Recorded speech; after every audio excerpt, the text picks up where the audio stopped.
Today on the Winning with Shopify podcast. I just sent them a photo of these scrunchies on my bed and I just said, do you want to sell these?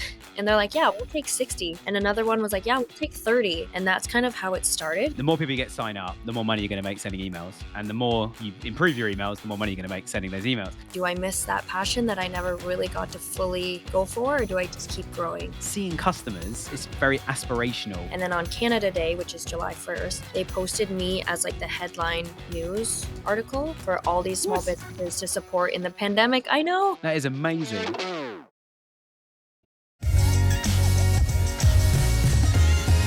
Hello and welcome to another episode of the Winning with Shopify podcast. If it's your first time tuning in, welcome to the show. If it's not your first time, you've been tuning in for a while, then welcome back. If you haven't already, please hit the subscribe button. A majority of you guys are still not subscribed, which means you're missing episodes and you're not supporting the show as much as you could. It's one click for you. It means the world to me. So please hit that button. I've got a couple of quick shout outs. Number one is if you are in London, in the UK, or you're around London or can get to London easily, we are running a meetup on the 28th of May. It's completely free, sponsored by Dot Digital at number 1 London Bridge, overlooking the whole city. They're providing food and drinks. It's a great opportunity to meet some other Shopify stores. And we've got a couple of Shopify stores sharing their story and speaking on the night as well, which can be amazing. If you haven't joined the Growth Hub community, go join the Growth Hub community. It's completely free and it's just for you guys, merchants only. So go and get involved in those two things if you haven't already. Anyway, today I've got a very special guest, Tina from XXL Scrunchie. Welcome to the show. How are you? I'm good. How are you? Thanks for having me on the show today. Thank you. I'm good. People don't normally ask that, so thank you very much. It's a very polite thing to do. To do. Yeah, it's a very decent thing to do indeed. But anyway, great to have you on the show, Tina. And as we ask all of our guests before we get cracking, I've got one note, and I've been eager to hear more about this, as this is the second time we had actually planned to record because I cancelled the first time. You guys started with a Christmas gift. Tell us about your brand. How does that Christmas gift get involved in that story of yours as well? Like, give us an overview as to how you guys got going. So this is basically the story of why I started a small business over 5 years ago. It was Christmas of 2019. I was still in college, or actually I just freshly dropped out of college to pursue my mural career, painting murals on walls for businesses. And that Christmas, I cut up one of my mom's old shirts. I made it into an oversized scrunchie for my cousin as a gift. And that night, she told me to start it as a business. I did say no, because when someone just tells you to start a business, you're not just going to be like, okay, I'll drop everything and do it. She really convinced me. 2 weeks later, I launched it. It kind of like did really well. I was all on my own. And then 2 weeks later, moved back home to get my parents' help. And now we're here 5 years later in our warehouse. Amazing story. And I love that you dropped out of college. Not that you dropped out itself, but I love that was like what started it. I know so many entrepreneurs, and myself included, that never kind of finished or even started sort of like higher kind of final level education. And I love it that I don't know if you found the same thing that I did, but I found school's not for me. Like doing worksheets and stuff and like following like a curriculum. I was like, the world is not a curriculum. The world is a complete universe of things, and I need to create something. So I don't know if you had the same sort of thing as you dropped out and started the business. Yeah, I actually finished university, but it took me like 5 years to graduate. I failed a couple courses. I had to do summer courses, and it was in psychology. And once I graduated, I was like, oh no, like I don't want to go further into this. So then I went back to college for graphic design. But I kind of got caught up with client work that in my last year, homework was almost taking over getting real clients. So then that's why I ended up dropping out. Wow, it's amazing. I actually dropped out I was at music college and I dropped out towards the end because I got offered a promotion where I was working part-time running Google ads, and then someone offered me a promotion to say, I need you full-time, you'll be technical director. And I was like 17, I hadn't even turned 18 at the time. And I was like, I can't not do this. So I like scraped through the end. I dropped out early, but just managed to get like kind of minimum grade. So I still got the qualification, but yeah, it was straight into the industry. I think you sometimes that is the hard choice, isn't it? Is making that switch. But psychology, I mean, that must help you so much when it comes to marketing and even emailing customers and how brains like actually tick. You must have learned quite a lot from that you can apply now. Looking back, it definitely helped me to empathize better, even in my personal life. I feel like I just can understand better. And I think that's why we get compliments on customer service and when we email back customers and the way we market in our emails too.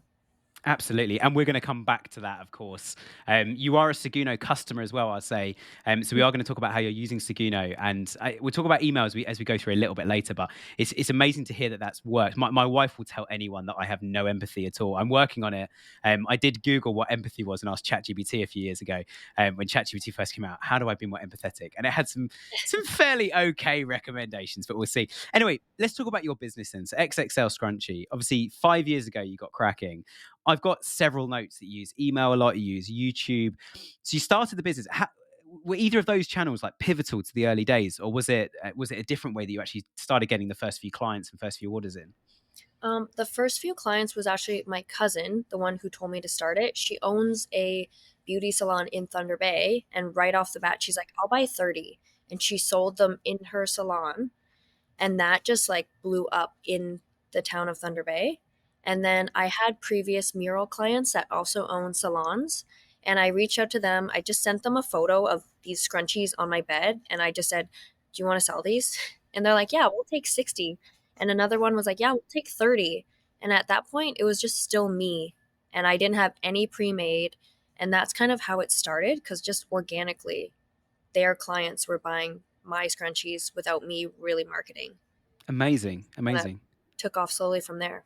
Yeah, and I love the fact that people just started buying it.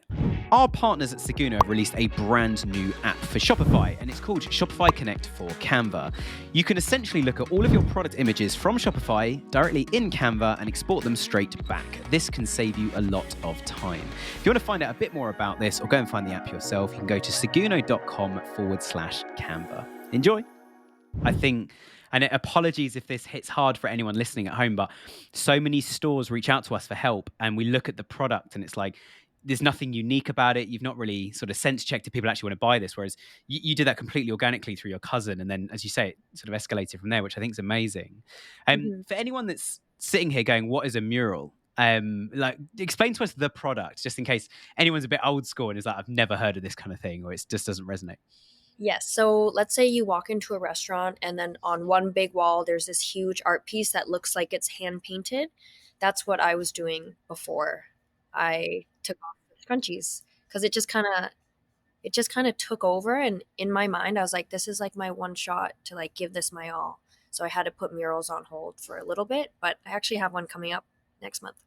Nice, nice. So you've technically got two businesses then, or two things then. So one is you paint the murals. Sorry if paint's not the right word. I don't mean to be. It's just not my world. Oh, it is. But, It is painting or drawing on oh, a cool. wall. Nice, nice. At least I got it right there. I tried to be respectful. Yeah, when you talk Yeah. about other people's professions and things. But so you got that on one side, and then also XSL Scrunchy, which we'll talk about in a second. But so you say you've got another job coming up. I guess those things though. Do you find it stressful when you've got like this scrunchy Shopify store going on one side and it comes with all its own challenges? Do you find it to like hard to concentrate creativity, with your creativity sometimes to actually deliver something like that when you're thinking I'm doing one thing right now and I've got like 1,000 things going on the other side? Or how do you kind of split the two when it's, I guess it could be the same for someone going, this is some legal stuff you need to deal with in the business, some financial stuff, some warehousing stuff. How do you kind of compartmentalize those things? That I think that's my biggest struggle, work-life balance, and just even work and more work balance, because I only got hired for this mural maybe January, and I wanted to say no, but just they showed me this blank wall and they're like, "We love your style." It's a local video studio marketing that I've worked with as well.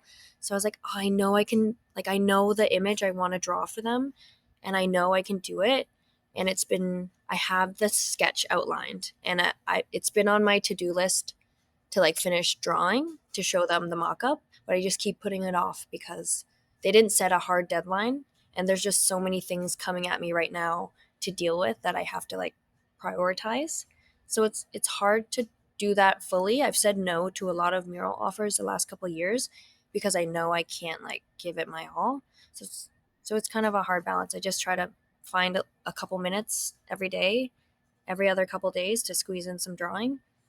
Nice, nice. And yeah, I think any one of us can relate to that because even if you've only got one business, as soon as you get it running, your mind starts wandering, going, "Oh, I could start this and start this and start this." Sometimes you've got to take a step back and sometimes even look at the financials or look at your diary or whatever it is and just go, "What's my best use of time right now?" And I think the hardest thing, and I'd love to hear your thoughts on this, the hardest thing I think when you're juggling more than one big thing at one time, like you are, is almost going like, which one makes me happy and which one makes me money, and how do I balance? Because I wonder if for you, is it that balancing act of like, one is a really good business and one is something I really enjoy.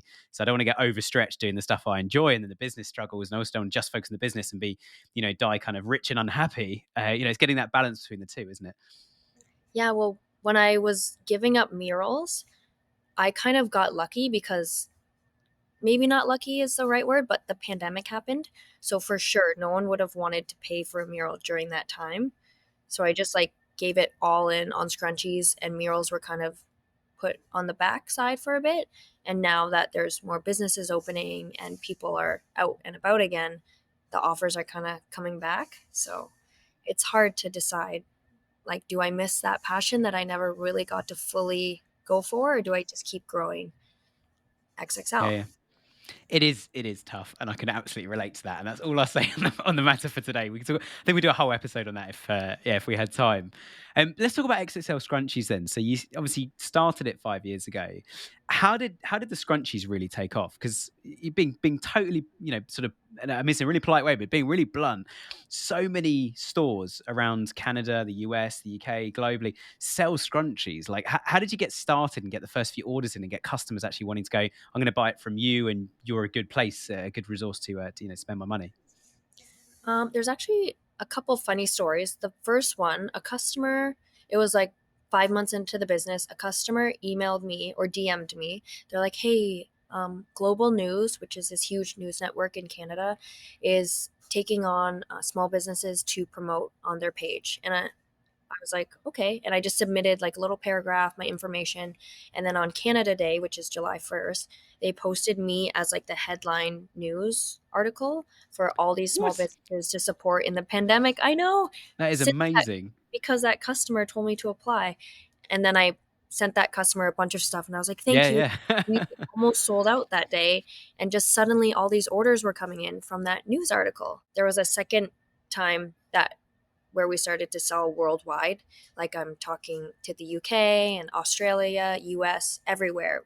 We suddenly were going to so many countries because this girl made a TikTok about my scrunchies, and she didn't even tag me. She just put me, my photo was like the backdrop as her green screen, and she tried to make her own XXL size scrunchie, and she just said she can't afford it, but she loves the brand. She tried to make one, but accidentally made it huge, like almost like a big poncho. It went viral. And I Yeah. remember looking at my phone that day, not even being home, but I was just outside and I saw 100 visitors on my site just constantly for 24 hours. I was so confused. And then so many orders were coming in. And my friend who lives way out of town saw the video and showed me. And then that girl happened to live 10 minutes away from me. Oh, wow. So that one video that someone else made of my business sold out our store. But at the time, my store was just like my parents' front coat closet filled with my handmade scrunchies. Yeah, yeah. And I guess advice to anyone listening, if they're going, "Hey, Tina, I need some opportunities like this." Like, how do you make something like that happen? I appreciate, both of them sort of fell into your lap in some way. But if someone's Mhm. listening, going, "I've got a cool product as well. It's similar to yours," like, what advice would you give about turning up, being present, being available for things like that to happen? I mean, how much do you do on TikTok for that person on TikTok to then try and copy, what you were doing? Yeah. I think like after I saw that happen, I was like, "Oh, I need to get," cuz I kind of quit TikTok. I honestly couldn't get the hang of it at first because my mindset was this needs to look perfect. It needs to be like a 4K video, everything sharp, great lighting, perfect background, no mess, like no garbage in the back. Like don't even show us working. And that was one of my biggest regrets. I didn't document when I was only working from my tiny, tiny apartment where I just started because I thought people wouldn't want to buy from me seeing that. Why would they want to buy me making a scrunchie in my own apartment where my bed is like beside the oven? But I was wrong because once I started showing me and my parents making them in our living room, our story, why we started it, just kind of like our why, like our passion for it, and that we love doing it, that is what grew our social media and helped us gain more customers and like grow a like loyal community around the world. Yeah, and I think it's a really good point. So I really appreciate you sharing that. And for anyone that's only listening to this, not watching it, Tina, you're sitting in your warehouse right now as well. So you are practicing what you preach of like, actually, I'm going to sit where the magic happens, as opposed to just tell you about it and sit in a nice office or whatever. We did have one guy who made stuff out of old used fire hoses, was sitting in his truck when we recorded, and that was the first recording with somebody he wasn't driving at the time, but he was sitting in his truck outside the office. But I love that. And the thing I love about it as a marketing person is it's cheap and easy to do that. As you say, it's not, you don't have to hire a whole camera crew and, go on a world tour with 50 actors and do a It's major like thing. sustainable, like Mm, mentally sustainable for you to keep doing. Like those other videos that take so much production, yeah, yeah. which are beautiful still, but for me, like I'm still a small business owner that has to do all these other tasks. I can't just by documenting instead of fully creating a whole new thing. It keeps it sustainable for me to like survive and not go Yeah, yeah. crazy. Absolutely, absolutely. And the thing I love though is, I mean, you're sitting in your warehouse, so like in terms of like creating that content, you do not even need a film set to be set up. It's like just get the phone and let's go. And I think customers as well. Like I can't remember what year it was now. I think it wasn't last year. I think it was the year before. Authenticity was like word of the year in the US and quite a few other countries. And I think it screams volumes that people, certainly on social, they want to see the real thing. And I mean, with everything going on in the world, and I won't mention any kind of words that get us red listed on YouTube at the moment, but everyone knows exactly what I'm talking about. There are things going on that do mean that suddenly international trade and things are a challenge. And actually, I think showing on the ground like this is what's going on and saying actually we do make all our products here on site in Canada where we're based, I think is a really really powerful message. How successful have you guys been on YouTube then? Because that's in my notes that you guys have like you've been a YouTube phenomenon. It says in my notes. So tell us about YouTube strategy. Like what's happened on that side of things?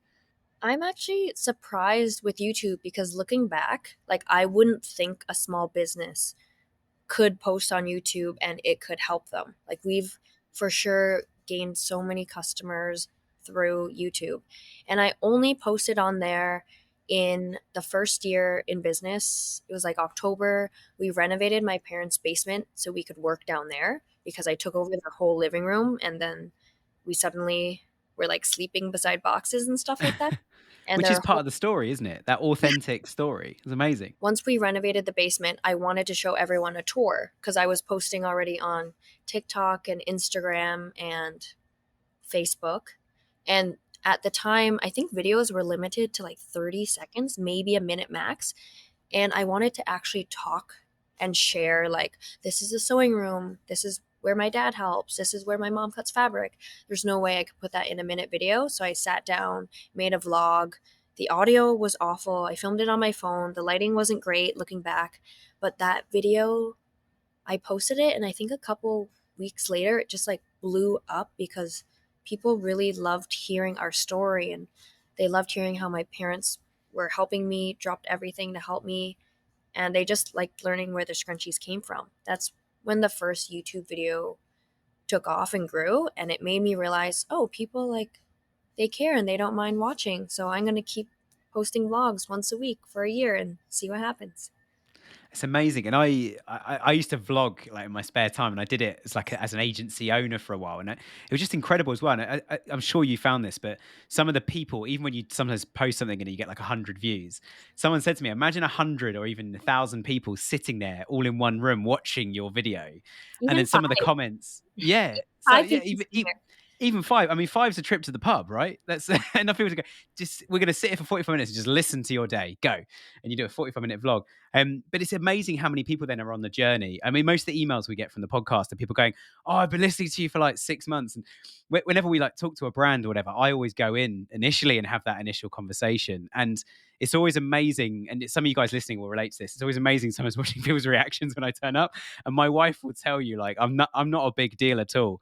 But I think it's when someone's been sitting in the car listening to my voice for so long, suddenly go, "Oh my gosh, you're sitting in front of me!" And I can actually hear you, have a conversation. It's that against that authenticity of like we're real people doing real things. Do you ever find that in your warehouse you have dead stock? You can't sell it, no one wants to buy it, and you can't get a refund on it. Or alternatively, you're missing inventory in your warehouse that you need. You've got sales coming in and you're low on stock and you haven't ordered more stock in time. All these things hit profit, and I've been there. I've run my own Shopify store and had exactly that problem. But we've partnered it up with Inventory Planner, who have the most incredible app to help you manage that and forecast exactly what products, what SKUs, even down to what color of product you need to order in advance to make sure stock levels remain consistent throughout. They're also running a 7-day boot camp. And if you want to go and sign up to that, it's 7 emails over 7 days. And it takes the same amount of time as your morning coffee. And in 7 days, like me, you can become an inventory management pro. Both links are in the description. Enjoy. And I think that the vlog world as well, I mean, watching somebody create stuff, we've had quite a few brands like yourself on who've been big on Instagram, TikTok, not so much YouTube actually, but certainly brands that make their own products, and those how it's made videos are absolutely incredible. But let's talk about email as well. So I mentioned using Seguno as an email platform. Your customers clearly are engaged. I mean, you've got the TikTok as one example, YouTube is another. Tell us about how you engage with customers on email and how you use Seguno to make that happen. Well, before I was just relying on social media, and it was hard to get out a message to everyone at once without posting so many different posts. When in an email, you can just have them scroll, and it's like loyal customers will subscribe because they want to be kept in the know. I really underestimated email marketing in the beginning, but now I use it for a success of a launch. So when we're launching a new collection, for example, 2 weeks out or maybe 3 weeks, I'll send like a sneak peek email. I'll do a countdown. Sometimes I'll post a giveaway in the email, but I always make sure email customers find out everything first. And then even launch day, I'll send out an email to remind people because like not everyone's going to set an alarm for a launch. They're going to rely on the email. So we rely heavily on those. And I've even seen, I know for sure if I didn't do emails for our launches, they would do like 75% less than what they do. Okay, amazing. And what I love, I'm just writing down some notes as anyone watching a video can probably see. What I love is that so many brands we work with are like, oh yeah, nobody engages us in email. Not enough people sign up to our email list. And these are obviously the two big things. The more people you get sign up, the more money you're going to make sending emails, and the more you improve your emails, the more money you're going to make sending those emails and to a bigger audience. What I love is two of the USPs that scream out immediately. One is you'll be the first to know. So we do launches all the time. You'll be the first to know if you subscribe to our emails. There's a reason to actually subscribe there rather than just, it drives me mad sometimes. Some of my clients do it as well. And we don't talk about it enough with them, I don't think. Join our newsletter. And it's like, why? What? And yeah. And having spoken to some of our clients, they're like, oh, because we send this, this, and this. I'm like, well, it doesn't say that. I can never assume. Always prescribe. And the second thing as well is those launches. I mean, the launches must be massive for you guys. Like saying like, hey, there's been a big drop. As in a new product drop, not a drop in sales or anything, but a new product drop. Do you find that things like can sell out really, really quickly? Do you, when you're creating products, making products, do you have to, I guess the first question really is, do you have to make them in advance so that you've got them on the shelf, or do you make them on demand? And that probably leads into my second question of, when you're doing a big drop or a big launch or a big announcement, how do you plan ahead for your inventory and stock levels? How do you go, we're going to need 1,000 of these, but actually this other one we're doing up here, we're only going to need 50. Like, how do you plan that and not end up with loads of excess stock? Well, to answer the first question, we usually sell out. And when we were in my parents' basement, we were just limited to the fabrics we could pick up at the fabric store because I didn't order yet from our current bigger fabric stockist. And we would just buy one bolt, and that was all almost like maybe 50 scrunchies per size. And we would just make the most that we can. In my parents' basement, sometimes we would be making them the day we launch, but I would pre-count the numbers, and they would almost always sell out because they were limited edition and there was just such lower quantities that we could make back then. But they would sell out almost the day of, and we would be getting emails back to the launch email being like, we just tried to buy, they're sold out. Yeah. Yeah, I guess you could almost say to customers like, okay, we estimate you've got 14 minutes or something, to go and get your product. So how different is it now that you've got, in essence, like an unlimited supply sorry, it's not product, is it? But unlimited supply of silk and other stuff that you need to make the scrunchies. We still actually do limited drops, and the Valentine's drop we did, which I was surprised at because it was right after the holidays, we sent emails. We had to email basically right after New Year's Eve, which I felt, for me, I was like, this is too soon. Like, people just bought, they're not going to buy again. I had to send emails that following week, and then the sneak peek email, and then the launch day email, and all those scrunchies sold out that same day. Wow. Wow. And so you're still getting that same effect, even though within reason you can make a much higher demand of products, which is incredible. I'm sure anybody listening's like, I wish my products would sell out when I put those on email. So I think, I mean, certainly, guys, go and have a look at XXL Scrunchy and see what Tina's doing and see if there's any good inspiration on that as well. How much do you use? And forgive me, Seguno, for saying this because I know you guys have been listening. Your Canva Connect is something that everyone raves about, and I've not used myself. But Tina, it's in my notes that you use the Canva Connect to Seguno quite a lot. Talk me Mhm. through that process. How do you use it? What benefit is it? How much time does it save? Well, before I was just using the templates, which I found weren't as customizable, and it wasn't as quick as using Canva Connect because I can just drag and drop what I create in Canva into the email, and it's just a little faster to email or to edit emails in like an editor instead of in like locked templates because I like to really customize and just drag and drop. I'm really used to using Adobe Photoshop. So Canva's kind of like the next closest thing and it connects. So it just saves me time and gets me looking to our aesthetic a little better. Yeah, absolutely. And I think it's so hard sometimes when you get a template. The mindset I find when I'm using templates in email is I need to now change the template to fit my brand and get my message across. Whereas using Canva, you can sort of design like, or you can even use the templates on Canva, which is obviously a huge archive of things. But being able to customize graphics and stuff and just drop them straight in obviously brings things massively to life. I guess if you don't mind me sharing, asking, and if you don't mind sharing, like what percentage do you really focus on in terms of your sales and order volumes through like these are people that subscribe to email and buy from us, with those sellouts, those limited drops versus these are people that just kind of drop in through social, through advertising, marketing, bits of SEO. Like what's that kind of split really between that email database and everything else? I feel like because I can see the emails coming, like the opening percentages coming through, and they're quite strong for email. So I'd say email is like probably like 80% of where Wow. the launch day orders come through. Because social media, not everyone's on it all at once, and they can't click right away. They can click through the email, so it's just even easier for an email for a customer.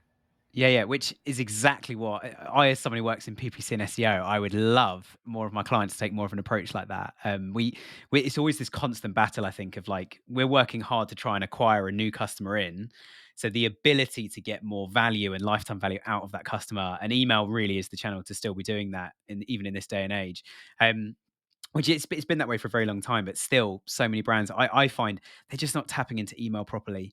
And I start hearing stories from brand managers and marketing managers who tell me, "Oh, we've just tried. Like we have so and so who's an outsourced agency, or someone sits in the corner and they do it. They send an email every week just to let people know we're still here, and it probably helps." And I'm sort of sitting there going, "Do you know what? If a majority of your orders actually came from email and you were just adding a few new customers every week, how much more profitable would your business be rather than having to pay, as much as I work in PPC, having to pay Google every time you want to acquire a new customer? It's obviously hugely expensive. So I think having that customizable, and modifiable approach to email through the Canva Connect is amazing. Last thing on my list to ask you about is product reviews to obviously help convert customers. Now, I we work quite a lot with a lot of review platforms, so I'm totally at home with how reviews work and stuff. So my question to you, really, Tina, rather than telling us like what are reviews and how do they work, what I'd love to find out from you is how do you leverage the review content itself? How do you get customers to leave a review? But how do you leverage that content once customers have reviewed something to get more customers or encourage people to buy another product? So my first trick is, I'll show you for people that are watching. We have thank you cards, and they're Oh, yeah, usually amazing. blank, and then we Mhm. write their name. And on the back, it says you can save $5 off if you leave a Google review or Facebook review, or this is how you leave one on our site. And if they leave one on our site, they'll automatically get an email to leave another review for another discount code. We also send an automation email that thanks every customer for their order. And then we also send an email to give a referral to a friend, and then they both get codes off. So the customer's always getting something because, like, what's the point? Like, I want to thank them for leaving a review because it's work for them because I know what it's like on the other side to leave a review. It means a lot for the business. So the least I could do is thank them. And then there's also reviews on our site. If you leave one, you get an email discount code right away. Amazing. And I think the right away is so important, is it? You don't want a customer going, I've done something and I've got nothing. That's worse than not offering it in the first place. I think having it automated is amazing. Um, if a client asks me, can you explain how we should get more reviews? Everything you've just said, I think, is what I should probably say to them in such a concise way of saying, I guess it almost sounds like your mission is as soon as someone's bought a product from us, we need to get a review from them, whatever it takes. And if they leave one, we should thank them, which I imagine must create such a good long term like communication and relationship between you and customer as a business, because you've already given them a reward, they've given you a review. It's like that's quite a strong relationship compared to just I bought something and never spoke to them again. Hmm. Nice. Definitely. Nice. So there we go, guys. That is a review strategy in a nutshell. Once you've got those reviews, though, how do you present them on site? Like, what do you use that content? Because obviously, it's so important. What do you use that content for? Like, where do you actually present it? Where do you put it? And what are you trying to achieve with the review content? Obviously, I guess more sales, but how do you actually use the content itself? I actually got inspired by another site. I was scrolling and I saw beside their product that this product on the homepage, I think it was nail polish. It had like 100 reviews and it showed like the star rating. And I was like, oh, that looks really good. And then you'll know that customers actually bought that and like it. So on our site, under the product, it'll have like the star rating and number of reviews. I think one of our scrunchies has like over 200 reviews. And if you click into the product and you scroll down, it has the reviews underneath the product, and it includes pictures, and now it includes video. So if a customer leaves a video review, it's a higher incentive discount that they get because video is a lot more work than just leaving a picture or a word review. And we also have a review widget on our site that they can view too. But I think most important is underneath the product that they're Hmm. trying to buy. I think that's so important, and we've actually done it with one client where if somebody tags you on social as well, they'd always ask for the review in the first order, and then if we get a second order from people, they would say tag us in a picture of this product, and we'll give you, say it was $5 last time, we'll give you $10 off this time. Which I think is a really, really strong incentive. And I love that you've got the video as well. Because what this brand did specifically with the Instagram posts is quite a lot of them were reels or little stories and stuff. They featured them on the product pages. So as you say with the nail polish, when you're looking at shall I buy this, loads of people have bought it. And actually seeing customers, it's very aspirational, especially as a brand. If you can go, some of these are a bit weird, so let's not show those. Let's moderate the ones and just go, we're just going to show this stuff. And I think doing that from like Instagram, TikTok, stories, reels, etc., or even just posts from customers, it's like actually people are buying this thing. And I read something really, really interesting recently about product photography, and it said it's one thing to show a product photo and get it super glossy, and someone's edited it to get the lighting perfect and everything else. It's another thing then to show like here's 5 Instagram posts, 5 TikTok videos, and a load of reviews with pictures and videos. It looks exactly the same as people are wearing these glasses or using this scrunchie, whatever it is, whatever the product is, as it is on our website. Like again, it comes back to that authenticity. Like it's a good, real product. And what I love is you've not invented anything that no one's invented. You've not come up with something completely unique. Some of this is in a good way. It's just basics done incredibly well. And it's just you want to buy a product. What are the barriers to entry to buying that product? And let's slowly break those barriers down with our content, which I absolutely love. I said final question. I've got one more that I've just written down that I think would be amazing to ask you. And also, guys, if you're not watching on YouTube as well, if you want to see the little cards that Tina held up a minute ago, that give the discounts that get sent out with the items, like go and check out on our YouTube channel. And definitely go on YouTube if you can. Appreciate it's quite hard to run on a treadmill or drive watching YouTube. Please don't do those things. But last question is, where are you guys heading at the moment? Like, what are some of the things that you're challenged with? Some things that are working really, really well. Like, what is the rest of 2025 and into 2026? Which sounds so futuristic, saying 2026. And what are some of the things you guys are focused on heading forwards? Well, the funny thing is, I always plan years in advance. So this is a weird question for me. But at the current moment in time, we're actually planning our advent calendars because last year it was the last week of November, I think. And then I got some of these boxes in that I thought could make cute advent calendars. So it's those boxes at Christmas you open up. There's 12 different days, and you open up each day. There's a new gift.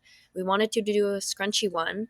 It was so last minute. I did the photos, content, everything in 3 days, launched like 100, did the emails as well because definitely needed that. And I just kind of had to drop everything I was doing to do this because I wanted to get them out. They sold out the first day. and we couldn't make more because it was just too late to ship them in time. So now I've been planning our advent calendars since like January to have enough to launch earlier this year, like October. So right now we're Amazing. gearing up for holidays early. Yeah. And I certainly, there's very few Shopify stores I've interviewed or spoken to or met who've said, yeah, we plan years in advance. Obviously, things do change, but I love the fact you're thinking forwards. We do a whole thing in January with all of our clients where we look at Black Friday, Christmas. So a lot of the stuff we're doing this year, unless of course they're a new client, but any clients we had last year, we've already planned out Black Friday, Christmas, what we're doing over summer, especially with like some of the SEO backlinks we want to generate and stuff like that. It's like, let's get those things teed up in June, July time, or even earlier if we can. Or start saying to journalists, like, we're going to be launching an amazing product 1st of October. Do you want to be the journalist that pumps this thing out? We're a well-known brand. And it's kind of teeing those things up in advance, which is really, really difficult. And if anyone thought you had a virtual background, you just waved at someone who walked past. So absolutely amazing. Again, that authenticity, I absolutely love that. And final point, Tina, if anyone wants to go and have a look at XXL Scrunchie, what's your website address? What are your social handles? How can people come and follow you? If they just look up XXL Scrunchie, we should pop up. And our website is xxlandco.com. And yeah, they should easily find us at the top of Google, hopefully, when they type XXL Scrunchie. Amazing. Well, thank you so much for having the time to speak to us on the show. And appreciate you coming on as well, Tina. So it's been lovely to meet you, and I really appreciate everything you've done for us. Nice to meet you too, and thanks for chatting with me today. Cool. Amazing. And for everybody listening at home, thanks again for tuning in. Pleasure to have you listening. And if you've enjoyed today's show, please leave us a review. It really helps us. And also hit the subscribe button as well. Back again next Friday, and we hope to see you all there. Our partners at Seguno have released a brand new app for Shopify, and it's called Shopify Connect for Canva. You can essentially look at all of your product images from Shopify directly in Canva and export them straight back. This can save you a lot of time. If you want to find out a bit more about this or go and find the app yourself, you can go to seguno.com/Canva. Enjoy.